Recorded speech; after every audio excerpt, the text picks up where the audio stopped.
मनुष्य की कोई जाति नहीं होती। जाति तो पशु का होता है। नाना प्रकार के पशु देखने को मिलते हैं, जैसे बैल की अलग जाति है, गधे की अलग जाति है, कुत्ते की अलग जाति है, बाघ की अलग जाति है, नेड़िया, भेड़िया, सियार आदि प्रकार के पशु मिलते हैं। इनमें कई प्रकार के जातियां होती हैं। मनुष्य में शरीर भाव से दो जाति है, एक पुरुष एक स्त्री। आत्मा भाव से न कोई पुरुष है न कोई स्त्री है। आत्मा की कोई जाति नहीं होती है। थोड़ा सा विवेक से निर्णय करें। ये शरीर पंचभौतिक है, पंच तत्व से निर्मित है।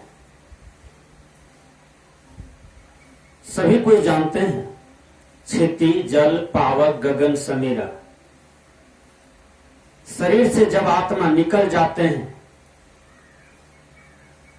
तो यह शरीर पांचों तत्व में फिर विलीन हो जाता है। आत्मा कर्मानुसार योनि धारण कर लेते हैं। जिस आत्मा के कर्म में कोई आसक्ति नहीं है, कोई चाहना नहीं है, कोई इच्छा नहीं है, वह आत्मा मुक्त हो जाता है। यानी जो जिंदे जी मुक्त था, भोग की चाहना नहीं था, विषय की चाहना नहीं था, किसी भी प्रकार की इच्छा नहीं थी, सारी इच्छा को मार दिया था, समस्त वासना को मार दिया था, वह मुक्त आत्मा शरीर त्याग करके भी मुक्त ही रहता है और जिंदे जी मुक्त है, जीवन में भी मुक्त है। सदगुरु कबीर भी एक जगह बोले हैं, साधो जीवत ही करो आशा, बंदे कर ले आपने बेरा। तो जातियां पशु की होती है, मनुष्य की कोई जाति नहीं होता है। मनुष्य तो मनुष्य है। अज्ञानी लोग, जातिवाद को कपार पर ढो करके चलने वाले लोग, जाति पाति को मानने वाले लोग अक्सर पूछते रहते हैं, अक्सर बोलते रहते हैं, तुम कौन जात के हो।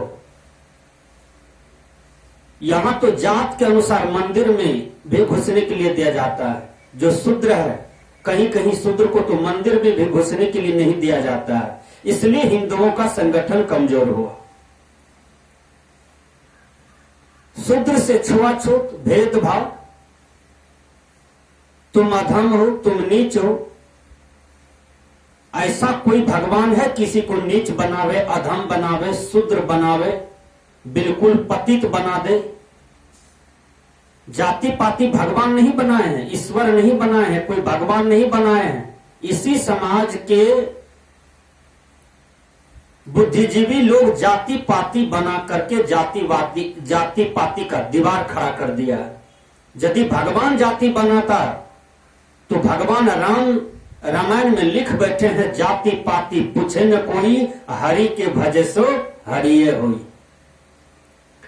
ये अज्ञानी मानव, खास करके अधकपाड़ी मानव, मूर्ख मानव हमेशा जाति पाति को ढोए रहते हैं। मैं ब्राह्मण हूं, मैं क्षत्रिय हूं, मैं वैश्य हूं, तुम शूद्र हो, तुम नीच हो। ये भेदभाव, ये छुआछूत, ये समाज को खत्म कर बैठा।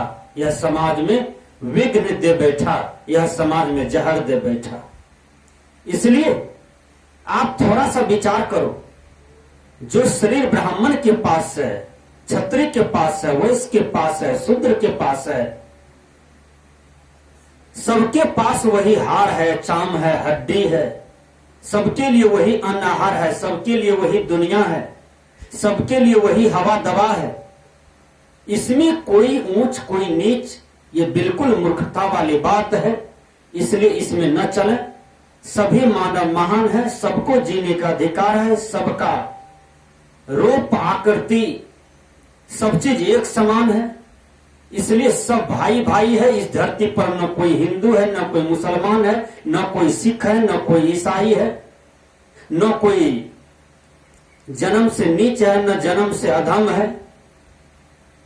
सबको भक्ति करने का अधिकार है, सबको शास्त्र वेद बाइबल कुरान पुराण पढ़ने का अधिकार है, सबको इस प्रकृति मंडल में समान जीवन जीने का अधिकार है। इसलिए जाति पाति के अनुसार किसी की दर्जा न करें, किसी को श्रेणी न दें, जात पात के अनुसार किसी को डिग्री न दें। यह समाज में बहुत बड़ा जहर है, समाज में यह बहुत बड़ा घाव है। इसी घाव को मिटाने के लिए सदगुरु कबीर आए। सदगुरु कबीर ने कहा, एक के त्वचा हर मलमूत्रा, एक रुधिर एक गोदा, एक बूंद से सृष्टि रचो है, को ब्राह्मण को शूद्रा। एक ही बूंद से मनुष्य का जन्म होता है, न कोई ब्राह्मण, न कोई क्षत्रिय, न कोई वैश्य, न कोई शूद्र, सब मनुष्य है, सब महान है। इसलिए मनुष्य की कोई जाति नहीं होती है, जाति तो पशु में होता है।